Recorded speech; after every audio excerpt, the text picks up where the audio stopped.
Africa Media Live TV. Kindly subscribe to our YouTube channel to get updated on the trending gist, latest news all over the world. Like our page, subscribe, and share with friends. Thank you.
You have to move now. What's up? Baba, move now.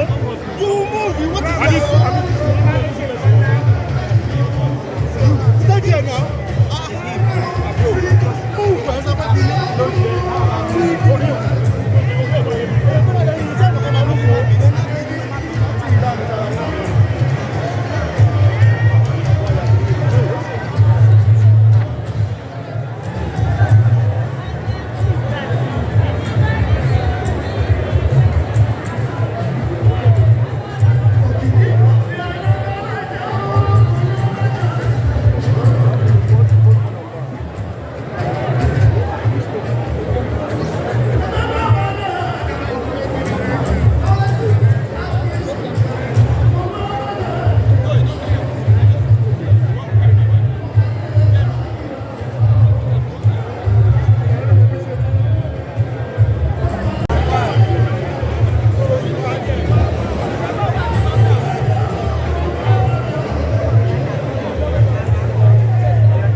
Africa Media Live TV. Kindly subscribe to our YouTube channel to get updated on the trending gist, latest news all over the world.